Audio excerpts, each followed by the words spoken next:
भारतले तेन्जिङ नोर्गे शेर्पालाई आफ्नो नागरिक बनाउन केसम्म हरकत गर्यो।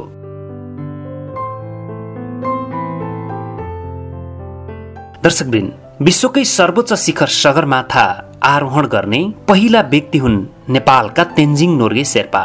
जतिबेला उनले एडमन्ड हिलारीसँग मिलेर सगरमाथाको सफल आरोहण गरे त्यतिबेला उनी भारतको दार्जिलिङमा बस्थे। उनी 19 वर्षको उमेरमा काठमाडौँबाट रोजगारको सिलसिलामा दार्जिलिङ पुगेका थिए। दार्जिलिङमा बसेर विदेशबाट आएका पर्यटकहरूलाई सहयोग गर्न थाले। बिस्तारै उनी पर्यटकहरूका ट्रेकिङ गाइड भए। दर्शकवृन्द, तेन्जिङ नोर्गे शेर्पाले सर्वोच्च शिखर सगरमाथाको सफल आरोहण गरिसकेपछि आफ्नो देशको नामलाई अगाडि ल्याउनका लागि र आफ्नो देशको गुडविल बढाउनका लागि भारतले तेन्जिङ नोर्गे शेर्पालाई भारतको नागरिक हो भनेर व्याख्या गर्न थाल्यो र भारतीय पत्रकारहरू र पत्रिकाहरू यस विषयमा लागि परे। विभिन्न अफवाहहरू फैलाउँदै समाचारहरू लेख्न थाले।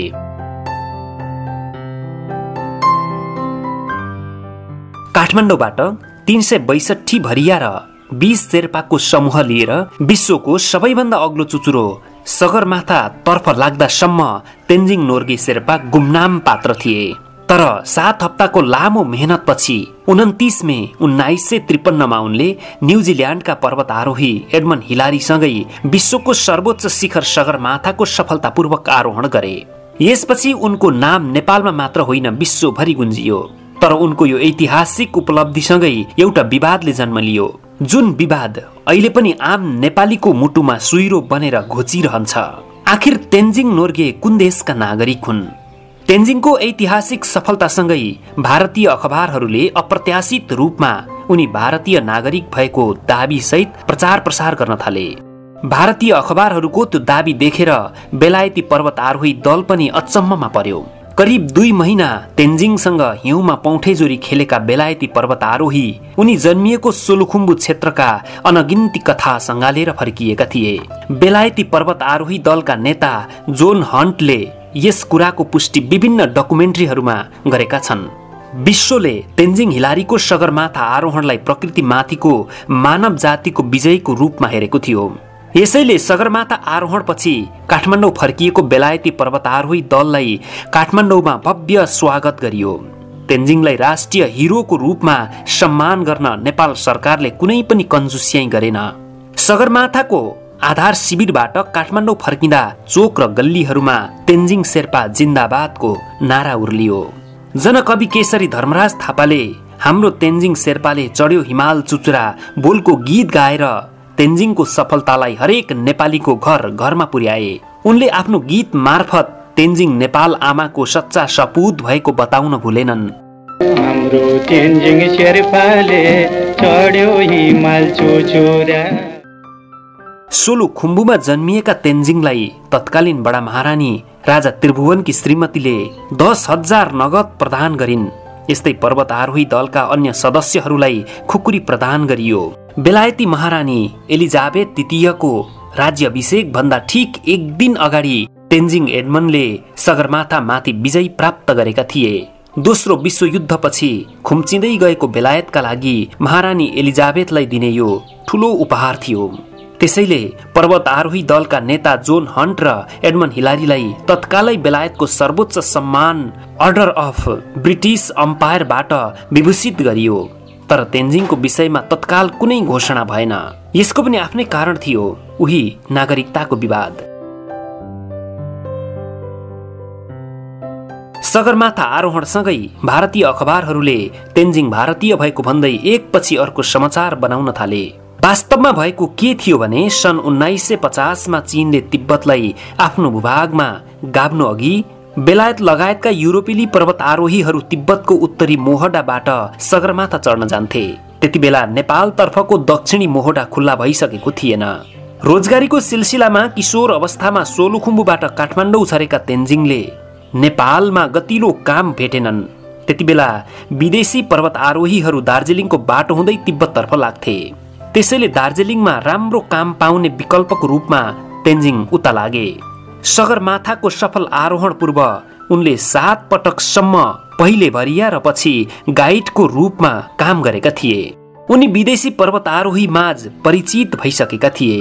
रोजगारीका लागि दार्जिलिङ बसेका यिनै तेन्जिङलाई उनको ऐतिहासिक सफलतापछि भारतले आफ्नो भन्यो। भारत सन् 1947मा बेलायतबाट स्वतन्त्र भएको थियो। बेलायतबाट स्वतन्त्र भएको 6 वर्षपछि तेन्जिङले सगरमाथाको सफल आरोहण गरेका थिए। भारतीय प्रधानमन्त्री जवाहरलाल नेहरू पहिलेदेखि नै अन्तर्राष्ट्रिय स्तरमा भारतको छवि माथि उठाउने प्रयासमा थिए। उनका लागि तेन्जिङको सफलताले ठूलो अर्थ राख्थ्यो। त्यसैले उनले तेन्जिङलाई भारतमा निकै सुविधा दिए। उनका लागि दार्जिलिङमै हिमालयन माउन्टेनरिङ इन्स्टिच्युट स्थापना गरियो। सन् 1953मा नेपाल ताराबाट विभूषित भइसकेका तेन्जिङ नोर्गेलाई नेहरूले आफ्नो भन्दै 1959मा भारतको तेस्रो ठूलो नागरिक सम्मान पद्मभूषणबाट विभूषित गरे। सन् 1953को जुलाईमा तेन्जिङ महारानी एलिजाबेथ द्वितीयको राज्याभिषेकको अवसरमा सम्मान थाप्न बेलायत गएका थिए। त्यतिबेला उनलाई भारतीय पासपोर्टमा बेलायत पठाउन भारतीय पदाधिकारीहरूले गरेको खेलको तत्कालीन भारतका लागि नेपालका राजदूत विजय शमशेर राणाले पर्दाफास गरेका छन्। उनले 3 जुन 1953मा नेपालका तत्कालीन प्रधानमन्त्री मातृका प्रसाद कोइरालालाई चिठी नै लेखेका थिए, जसमा कसरी भारतीय पदाधिकारीहरूले तेन्जिङलाई भारतीय बनाउन प्रयास गरे त्यसको विस्तृत जानकारी पाइन्छ। तेन्जिङसँग नेपाली डिप्लोम्याट पासपोर्ट हुँदाहुँदै भारतले जबरजस्ती आफ्नो पासपोर्ट भिडाएको थियो। बीचमा केही वर्ष तेन्जिङ तिब्बतमा जन्मिएका हुन् भनेर प्रमाणित गर्ने धेरै प्रयासहरू पनि भए, तर तेन्जिङ नोर्गेले आफ्नो आत्मकथामा स्पष्ट भनेका छन्, मेरो जन्म नेपालमा भएको हो। तेन्जिङ नोर्गेको जन्म 29 मे 1914मा सोलुखुम्बुमा भएको थियो। उनको निधन 71 वर्षको उमेरमा 9 मे 1986मा दार्जिलिङमा भयो। तेन्जिङ शेर्पालाई भारतीय नागरिक बनाउने प्रयासमा त्यतिबेला के भएको थियो भन्ने बारे तत्कालीन नेपालका प्रधानमन्त्री मातृका प्रसाद कोइरालालाई भारतका लागि तत्कालीन नेपाली राजदूत विजय शमशेर राणाले लेखेको पत्रले सबै कुरा बताउँछ। उक्त पत्रलाई हामीले यहाँ जस्ताको त्यस्तै प्रस्तुत गरेका छौं।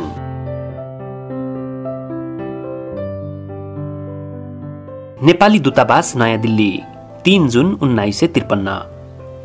माननीय प्रधान तथा परराष्ट्र मन्त्रीज्यूका समीपमा। महोदय, मौसम खराब भएकाले श्री तेन्जिङ र पार्टी 8 जुन आइतबारको दिन दिउँसो 2 बजे मात्र सफदरगञ्ज हवाई अड्डामा उत्रिनुभयो। दर्शकहरूको बहुतै भिड थियो। भारत सरकारका तर्फबाट प्रोटोकलका मुख्य मिस्टर चोपड़ा, परराष्ट्र मन्त्रालयका जोइन्ट सेक्रेटरी मिस्टर कौल र गृह मन्त्रालयका एकजना जोइन्ट सेक्रेटरी पनि उपस्थित हुनुहुन्थ्यो। भारत स्थित युके हाई कमिसनका कायम मुकायम हाई कमिसनर र अरू अफिसरहरू आउनु भएको थियो र हाम्रो राजदूतावासबाट पनि हामी सबैजना गएका थियौं। निज यहाँ बस्नु हुँदाखेरिको सबै प्रोग्राम यसै साथ खामिएको विवरण सूचीबाट जाहेर हुनेछ। श्री तेन्जिङका सेक्रेटरी लाक्पाजीले उहाँलाई हाम्रो दूतावासमा नराखी राष्ट्रपति भवनमा राख्न कलकत्तैदेखि कोसिस गर्नुभएको भए तापनि भारत सरकारको मेहरबानीले उहाँलाई राजदूतावासमै राख्न पाइयो। सोही दिन साँझमा भारतका प्रधानमन्त्री श्री नेहरूले ब्रिटिस पर्वतारोहीहरूको इज्जतमा एक रिसेप्सन आयोजित गरी हामी सबैलाई निमन्त्रणा गर्नुभएकोले गएका थियौं। श्री तेन्जिङसँग भेट्दा बहुतै खुसी हुनुभयो। मलाई बोलाएर यो नेसनालिटीको के झगडा हो, यो कुरा कहाँबाट उठ्यो, म त यसमा केही मान्दिन। मंगलबार बिहान तेन्जिङलाई लिई तपाईँ मेरो अफिसमा भेट्न आउनुहोस् भन्नुभयो। मौलाना अब्दुल कमाल आजादले तेन्जिङ यहाँ आइपुग्नु भएकै दिन आफ्नो प्राइभेट सेक्रेटरीलाई पठाई तेन्जिङलाई बेलायत जाने बढिया छ भनी सम्झाउन पठाउनु भएको थियो। सोमबार बिहान मलाई पनि बोलाउनु भई पत्र पत्रिकामा प्रकाशित समाचारहरूमा तेन्जिङ र सर जन हन्टको बीचमा मनोमालिन्य भएको कुरा छापिएकोले र तेन्जिङ पनि हालै बेलायत नगई दार्जिलिङ गएमा सो कुराको पुष्टि हुन गई यत्रो हर्षोल्लासमा दाग लाग्ने र तेन्जिङ पछि गएमा बेलायतमा कदर समेत नहुने भएकाले जसरी भए पनि पठाउने कोसिस गर्नुहोस् भन्न बोलाउनु भएको रहेछ। प्राइम मिनिस्टरको पनि यही राय छ। तपाईलाई बोलाई उहाँले पनि यही कुरा भन्नुहुनेछ भन्नुभयो। मौलाना साहेबको भनाई बहुतै मनासिब थियो। सोही दिन राष्ट्रपति भवनमा पण्डितजीसँग भेट भएको बखत मौलाना साहेबकै सामुन्ने माथि जिकिर भएकै लाइनमा कुरा भयो। तेन्जिङलाई पनि बोलाई हामी तीनैजनाले सम्झाउँदा हुन्छ, जान्छु, तर मेरो जहान र छोरीहरूलाई पनि लैजान पाउनुपर्छ भन्नुहुँदा सो कुरा मन्जुर भयो। त्यसपछि पण्डितजीले पासपोर्ट के हुन्छ भनी सोध्नुभयो। सो त म दिन्छु भने। डिप्लोमेटिक दिनु पर्ला भन्नुहुँदा भोलि नै नेपाल सोधी पठाई मिलाउने छु भने। बोलाउनु भए अनुसार हामीहरू श्री नेहरूलाई भेट्न गएका थियौं। नेसनालिटीको बारेमा उहाँले भन्नुभयो, तेन्जिङ नेपाली भए पनि हिन्दुस्तानी भए पनि यसमा किन हामीले वाद विवाद गर्ने? यो सफलतालाई हामीले प्रकृतिमाथि मानव जातिको विजय भनी सम्झिनुपर्छ भन्नुहुँदा हामीले पनि तेन्जिङको नागरिकताको सवाल कहिल्यै पनि उठाएका थिएनौं। यो कुरा एकाएक हिन्दुस्तानी पत्र पत्रिकामा जोर शोरले चर्चा हुँदा नेपालमा हामी सबै अचम्ममा पर्यौं। वास्तविक कुरा श्री शेर्पा नेपालमा जन्मी त्यही बढी भारतमा आफ्नो जीविकाको लागि आई बस्नु भएको हो। नेपालमा अझै उहाँकी आमा जीवित छिन् र उहाँको घरबार छँदैछ र उहाँले आफ्नो नेपाली नागरिकता त्याग गर्नु भएको छैन।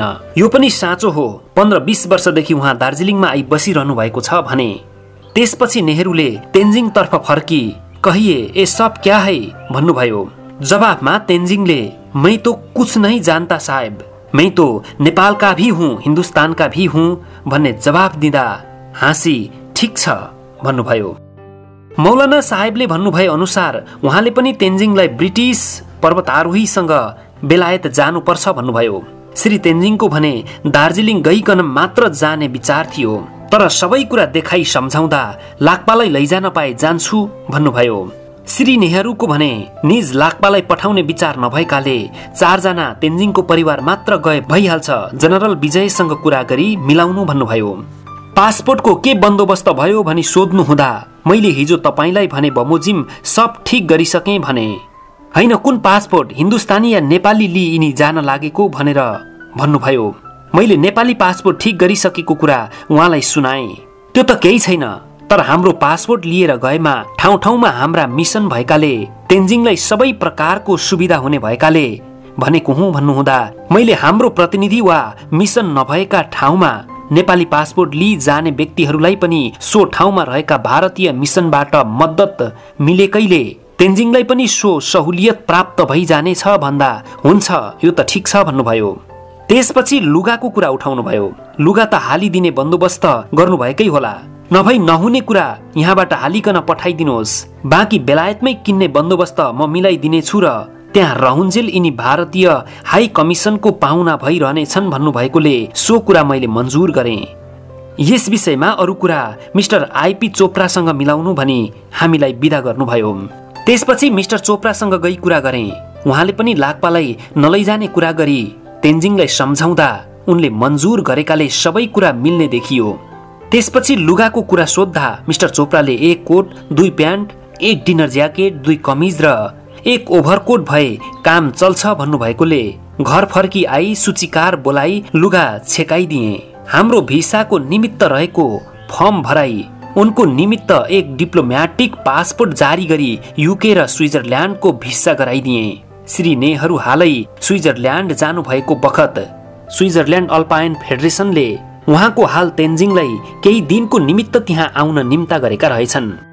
जुलाई 1 तारिकको आकाशवाणी सन्देश नम्बर A265/53 बाट जाहेर गरे झैं श्री तेन्जिङ बेलायत जानुहुने विषय हाम्रो राजदूत श्री जङ्गबहादुर शंकर शमशेरमा पठाएको केबलको नक्कल यसै साथ महोदय छेउ प्रसारित गरेको छु। आकाशवाणी खराब भएकोले यो सिलसिलामा आदेशको निमित्त बखतैमा जाहेर गरी पठाउन नसकेको बेहोरा उल्लेखित आकाशवाणी सन्देशमा जिकिर भएकै छ। केही बेरपछि तेन्जिङ महा कहाँ आउनु भई जहानसँग कुरा गरे। लाक्पालाई लैजान नपाए त हामी जाँदैनौ भन्न आउनु भएकोले सो कुरा मिस्टर चोपडालाई सुनाइदिए। निजले सो कुरा प्राइम मिनिस्टरलाई भन्दा फेरि तिमी आफै नेपाली दूतावासमा गई तेन्जिङ र उनको जहानलाई सम्झाउनु भन्नुभएकोले मिस्टर चोपडा यहाँ आउनु भई दुवैजनालाई सम्झाउँदा पहिले त लाक्पालाई लैजानै पर्छ भन्ने कुरामा जोड दिएका थिए, तर पछि धेरै किसिमबाट सम्झाउँदा नेपाली र हिन्दुस्तानी पासपोर्ट दिएमा लाक्पा नभए पनि जान्छौं भने। म पनि त्यही थिएँ। र हाम्रो पासपोर्ट भइहाल्छ। 2वटा पासपोर्ट लिएर केही फाइदा हुँदैन भन्दा पनि नमानी 2वटै चाहिन्छ भन्ने कुरामा जोड दिएकाले मिस्टर चोपडाले हिन्दुस्तानी पासपोर्ट सुमेरियरको तौरबाट दिन्छौं भन्नुभएकाले मन्जुर गर्नै पर्यो।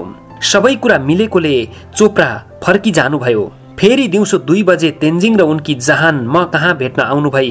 लाक्पालाई लैजान नपाए त हामी जान्नौ भन्न थाल्नुभयो। अघि तपाईहरूले मिस्टर चोपडालाई भने लाक्पालाई लैजान नपाए तापनि दुवै देशको पासपोर्ट लिइजान पाए त जान्छौं भन्नुभयो। अहिले फेरि मन बदल्नुभयो। मलाई त बडो अप्ठ्यारो पर्छ भन्दा जसरी भए पनि मिलाइदिनु पर्यो, नत्र जाँदैनौ भने। सोही कुरा टेलिफोनबाट मिस्टर चोपडालाई सुनाइदिए। उनी पनि हच्किए। कुरा नबुझ्ने एकहोरो मानिस अर्काको दबाब परेपछि के लाग्यो? हुन्छ, म प्राइम मिनिस्टरलाई सुनाइदिन्छु, तर मान्नु होला जस्तो लाग्दैन भन्नुभयो। सोही दिन श्री नेहरूले आफ्नो पुरानो लुगा दिन तेन्जिङलाई बोलाउनु भएकोले निजलाई पठाइदिएको थिए। सोही बखत मौका पाई निजले लाक्पाको कुरा भनेछन्। कति गडबड गर्ने भनी श्री नेहरूले हुन्छ भन्नुभएछ। यो कुरा तेन्जिङ फर्की आई मलाई भन्नुभयो र मिस्टर चोपडाले पनि पुष्टि गर्नुभयो। त्यसपछि तेन्जिङले लाक्पालाई पनि उनकै सरह लुगा सिलाइदिनु पर्छ भन्नुभयो। सो त कसरी मिल्छ? मिल्दैन भने त्यसो भए त म जान्न भन्न थाल्नुभयो। यति गरौं, सबै कुरा मिलिसकेकोले लुगाको सवालबाट सबै प्रोग्राम खलबलिने भएकाले लाक्पालाई लुगा सिलाइदिन बाध्य हुनु पर्यो। निजलाई ओभरकोट चाहिँ सिलाइदिँदैनौ। लुगाको बिल मिनाहाको निमित्त यसै साथ खामी प्रेषित गरेको छु। 1 तारिकको राति श्री तेन्जिङ, जहान र छोराछोरीहरू अरू ब्रिटिस पर्वतारोहीहरूको साथ BOAC को आर्गुनट भन्ने प्लेनबाट लन्डनको निमित्त रवाना हुनुभयो। तेन्जिङको नेसनालिटी विषय यहाँको सेक्रेटरिएट तहसम्म पनि निजलाई हिन्दुस्तानी बनाउन बहुतै कोसिस गरेका थिए, तर माथिका मानिसहरूको बहुतै असल विचार भएकाले र महोदयको आशीर्वादले हाहु गरी हाम्रै पासपोर्टमा सफर गराउन सफल भएकोमा बहुतै सन्तुष्ट मानेका छौं। हुन त यस किसिमको कुरा गरी मनुष्यले प्रकृतिमाथि विजय प्राप्त गरेको महान उपलक्ष्यलाई जातीय गौरव बनाई संकुचित दृष्टिबाट हेर्नु राम्रो नभए तापनि अरूले कुरा उठाइहाले। तानातानी भएपछि हामीले पनि आफूतर्फ खिच्न खोज्नु स्वाभाविकै कुरा हो। जे भए पनि सबै कुरा राम्रोसँग सम्पन्न भयो। भवदीय विजय शमशेर, राजदूत।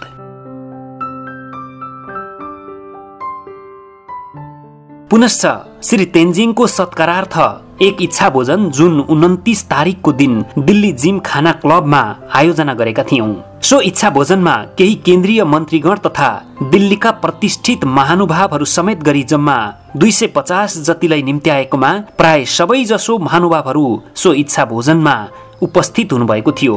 दिल्लीमा विभिन्न सरकारी तथा गैर सरकारी विभागहरूमा काम गर्ने करिब 60 जना नेपालीहरूलाई श्री तेन्जिङलाई भेट्ने मौका दिनका निमित्त यही दूतावासमा 30 तारिकको दिन एक चिया पार्टीको आयोजना गरी निम्त्याएको थिए।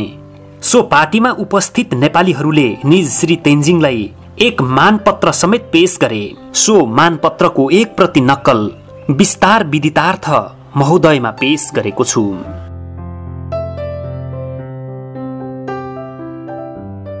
दर्शकवृन्द, नेपाली नागरिक तेन्जिङ शेर्पालाई भारतले आफ्नो नागरिक बनाउन के सम्म गरेको रहेछ भन्ने कुरा यहाँ जानकारी पाइसक्नु भएको छ। यो लेखको लागि सामग्री संकलन गर्ने र लेख्ने काम गर्नुभएको छ नवीन अर्यालले र यो लेख breaklink.com न्यूज पोर्टलमा प्रकाशन भएको छ। यो लेखको लिंक हामीले तल डिस्क्रिप्सन बक्समा समेत राखेका छौं। तपाईहरूले उक्त लिंकमा क्लिक गरेर समेत लेख पढ्न सक्नुहुनेछ। दर्शकवृन्द, यो भिडियो हेरिसकेपछि तपाईहरूलाई कस्तो लाग्यो? आफ्नो स्वतन्त्र प्रतिक्रिया राखिदिनु हुन विनम्र अनुरोध गर्दछौं। साथै भारतको यो गम्भीर करतुतलाई सबै सामु पुर्याउन सकेसम्म धेरै शेयर गरिदिनु हुन समेत विनम्र अनुरोध गर्दछौं। यो भिडियोलाई अन्तिमसम्म हेरिदिनु भएकोमा धेरै धेरै धन्यवाद। हवस् त, नमस्कार।